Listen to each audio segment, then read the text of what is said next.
remarkable ascent of Bernie Sanders portends far more than an unexpectedly hard-fought Democratic primary. Its greater implication, whether Sanders wins or loses, America's crony capitalism will no longer go completely unchallenged. The same old will not work.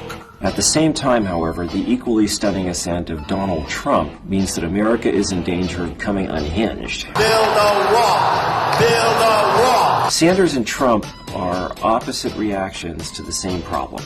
America's financial elites are now so corrupt, arrogant, and predatory that political leaders beholden to them can no longer reliably deliver economic or political security, much less fairness or progress for the American people. And now Americans have run out of patience. People are just very, very unhappy with the status quo. American politics is now truly fundamentally up for grabs for the first time in decades. A hugely exciting but also terrifying prospect. Donald J. Trump is calling for a total, complete shutdown of Muslims entering the United States. You have no choice. In America, the Great Depression yielded Franklin D. Roosevelt and the New Deal. In Europe, the Depression created Hitler and Mussolini.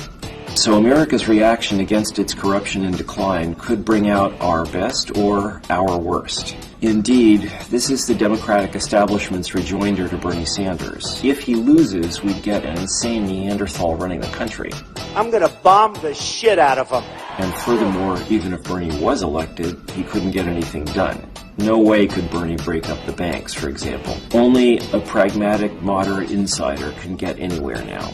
Actually, the truth is the opposite. American insider politics is now so corrupt and dysfunctional that nobody within it can get anything done. Start with Hillary Clinton and the banks. You made 3 speeches for Goldman Sachs. You were paid $675,000. The full reality is much worse. Bill Clinton made Robert Rubin, former president of Goldman Sachs, his Treasury Secretary, then appointed Larry Summers and Laura Tyson afterwards to succeed him, and reappointed Alan Greenspan as chairman of the Fed.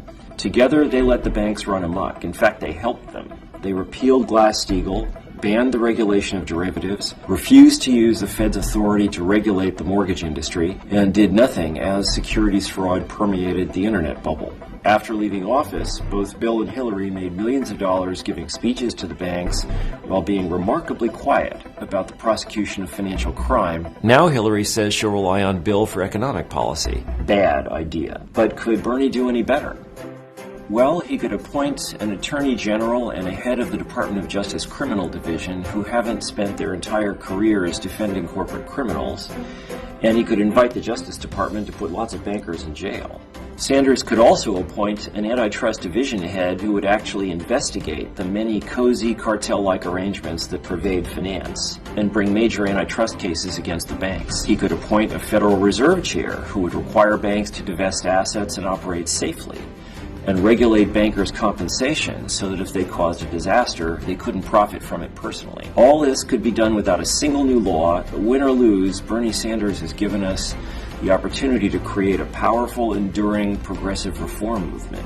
And we need one. Insider politics in America is totally broken, but fascism isn't the answer.